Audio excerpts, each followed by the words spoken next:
these are the types of fights that you must have to give you the experience necessary to continue facing the very best. So we want to thank Canelo, we want to thank Miguel Cotto and his entire team. Like I said before, he demonstrated tonight that he still has a lot left in the tank, and obviously there's no shame in a defeat. He faced the younger lion.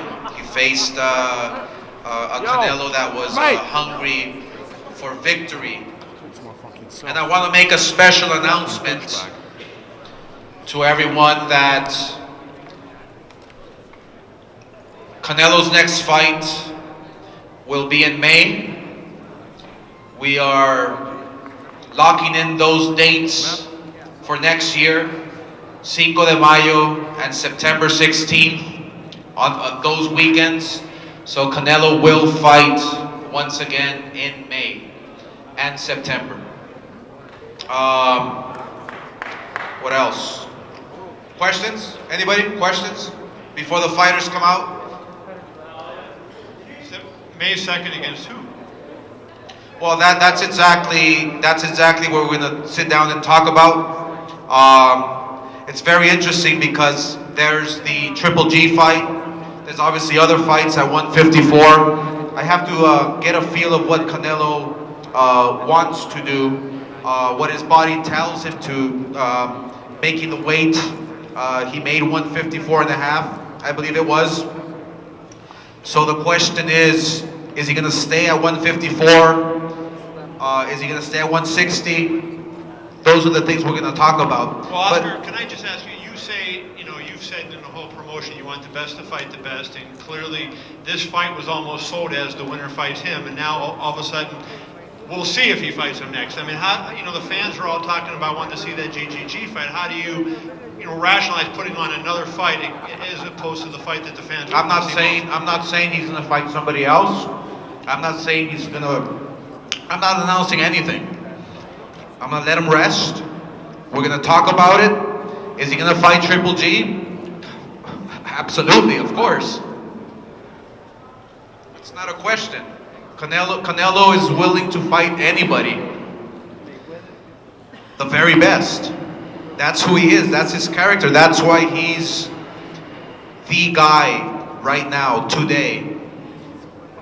He's made his mark, and Canelo is the guy who is on top of the sport now.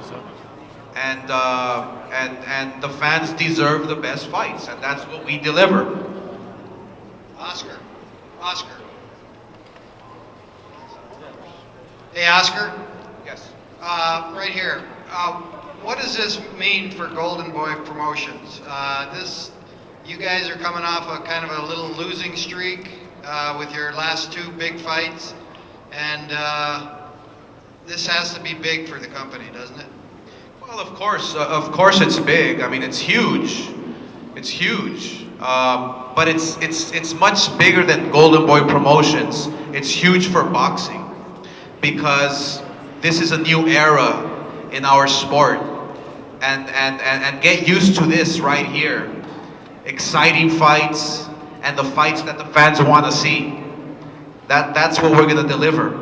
And yes, it was huge for Golden Boy Promotions, absolutely. I mean, I was crossing my fingers every single second and every single minute of every round, believe me. But you win some, you lose some. I mean, that's what happens when you fight the best, when you're willing to put up your fighters against the very best. I mean, I'm sometimes confused because a lot of people tell me, well, why did you put him against that tough guy? I mean, don't fans want to see good fights and competitive fights, So we're going to continue doing what we're doing. And that's pleasing the fans. That's the bottom line.